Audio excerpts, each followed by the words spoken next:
Hi folks, I hope you're well. So, yes, something I noticed about myself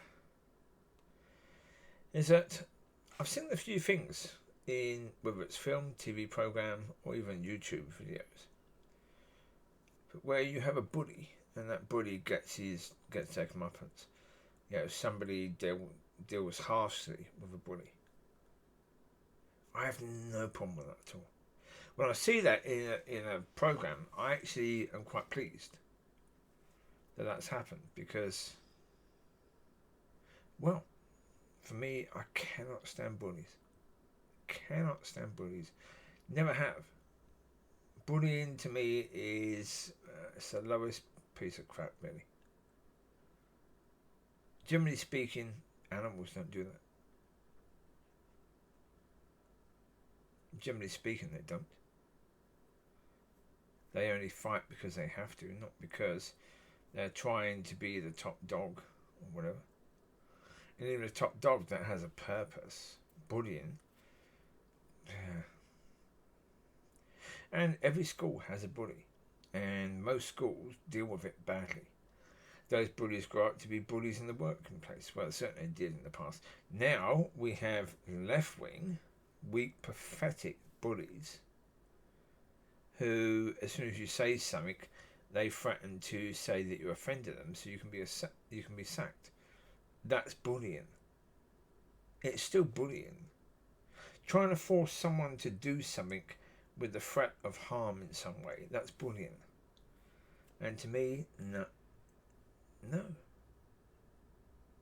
It's like you have that situation in the book of Esther, in the Word of God, where I think it's Mordecai. Is it Mordecai?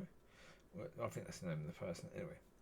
But that person has a hatred to the Jews, so wants to lie, and he's tried to bully them. It hasn't worked, so therefore he's trying to do things a different way to get rid of them.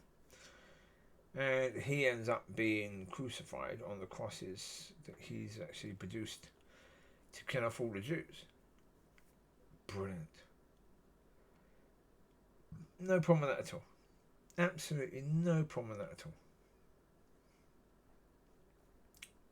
You see it, as I say, you see it all over the place. And yeah. There's something in me that just smiles when I see a situation like that. Yeah. Because even if the treatment of the bully might be a bit too harsh, I don't mind, because at least you know that bully is not going to bully someone else again. If they are made to pay, and made to pay in a rather extreme manner, they're not going to be stupid enough to bully someone else again. Good.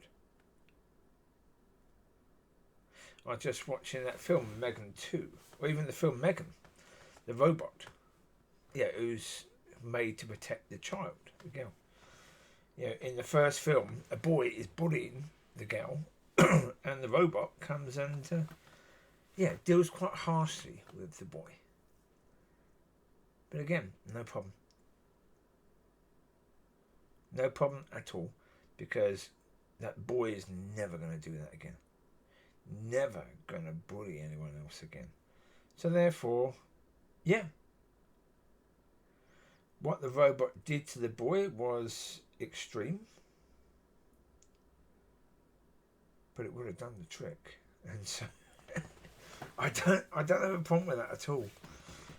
Yeah. I wouldn't necessarily do the extreme myself, although, sorry, my voice has gone weird. I've had drink recently. I don't know why my voice has gone all husky.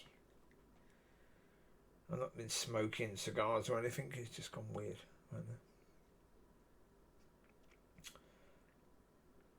No, as I say, I've never been a bully myself. I've never been someone who has made bullies pay. I've been tempted to get involved when I see a situation. And so I pointed out a situation in the high street recently but because I arrived in that scene a bit late, I didn't know exactly what had happened. So I didn't think it was right for me to get involved. Had I known what had happened, maybe I would have got involved. And yeah, told the bully to back off. Yeah. But I mean, yeah, you understand the point. If you deal with someone like that, then you know that it could get physical, because whenever you deal with a bully, the bully thinks that they can bully you. Yeah, and you have to make them aware that they cannot. And so yeah, and yes, I get it. The majority of bullies were bullies at some point in time. Yeah. Majority.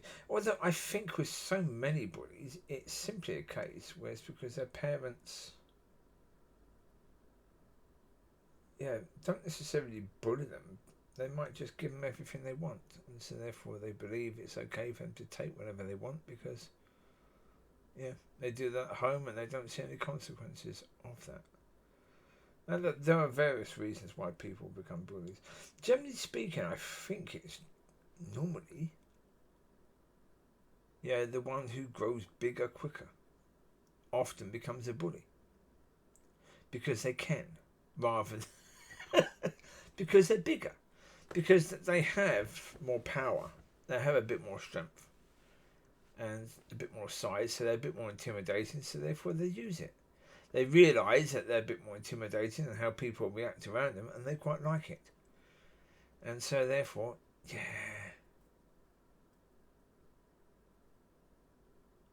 no, I've never been big, so therefore I've never tried to intimidate. Never tried that at all. I know with regards to knowledge and understanding, I can be a little bit intimidating, I suppose. But it's not something I try to do. It's very difficult, actually, with regard to that, because, yes, if you are a bit intimidating to people, if people are intimidated by you, what do you do about it? Yeah, because should you stop knowing what you know? No. Should you stop speaking what you know? No. No. And again,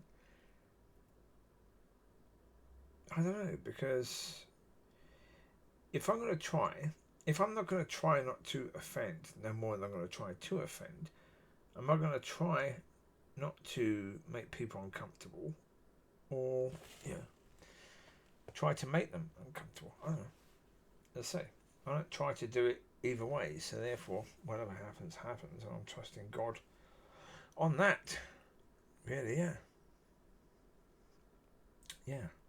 I had Facebook memories again today, the 20th of July.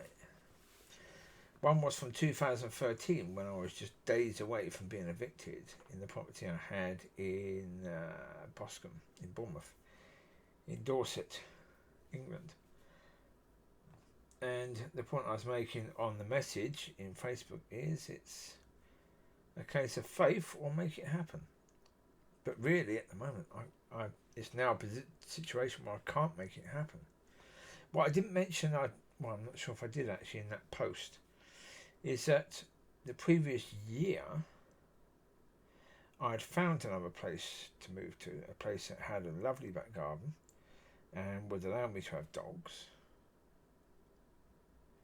And the morning I was supposed to go view that place, I heard audibly a voice saying, "Forget that place, the place I've got for you is so much better."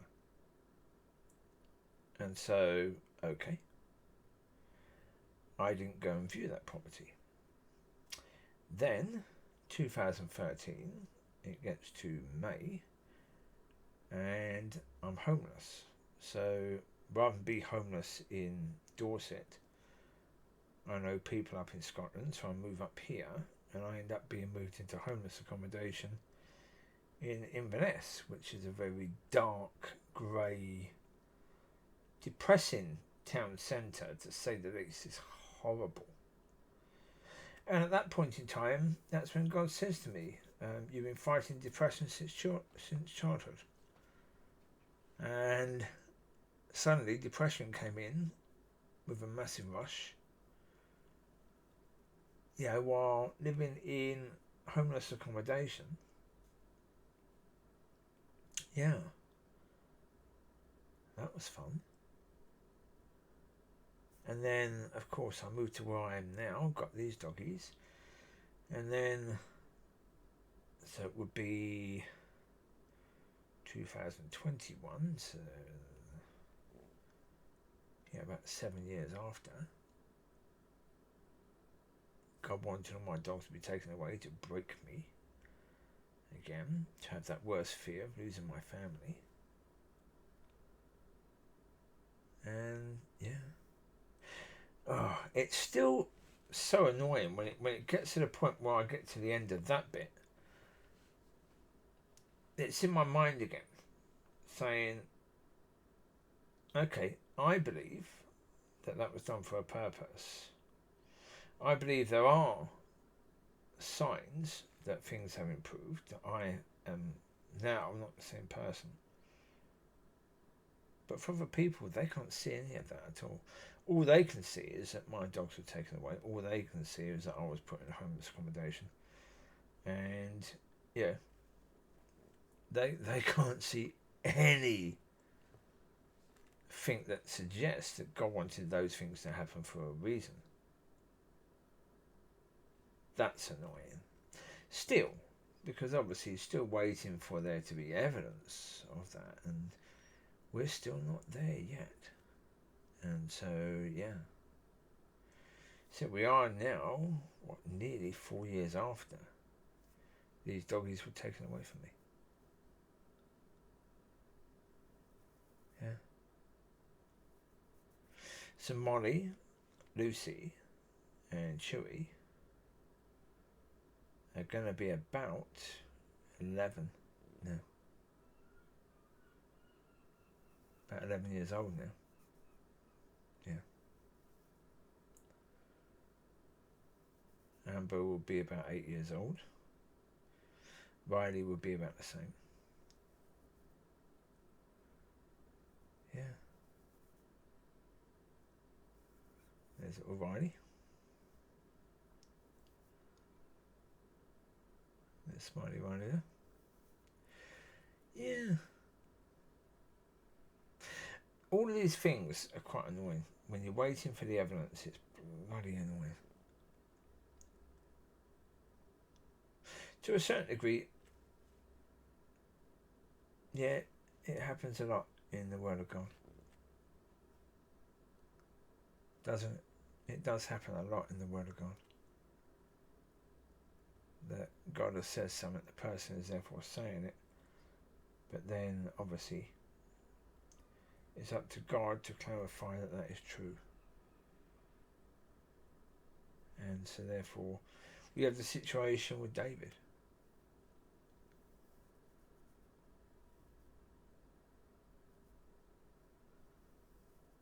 Yeah.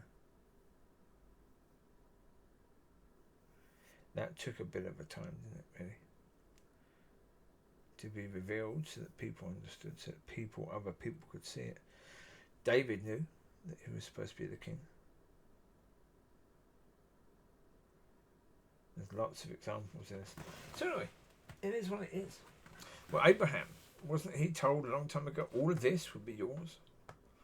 Yeah. Even when he's walking up with Isaac to sacrifice his own son, it takes a bit of time before he's aware that actually that wasn't God's plan. God's plan was for Abraham to, how would you say it, to honour God by being willing to sacrifice his son. Because God was going to sacrifice his. And so, yeah. Yeah. But it wasn't until Isaac was actually on the sticks, ready to be set alight, ready to be knifed in the chest first, that the knife was just over him, wasn't it? And then God sent a lamb. Yeah. Yeah. Yeah. But you had Abraham and Sarah where they were told that they would have a child and they had to wait until both of them thought it was too late. Right? So this is what God does. Yeah. So, yeah. There's some pretty fine companions here in that sort of understanding. So, there you go. Enjoy. Be blessed, be a blessing, and yes. Trying to see the big picture. There always is one, and if you can see it, or even part of it, that's going to help you in your walk. So you take care. I'll speak to you soon. Bye bye.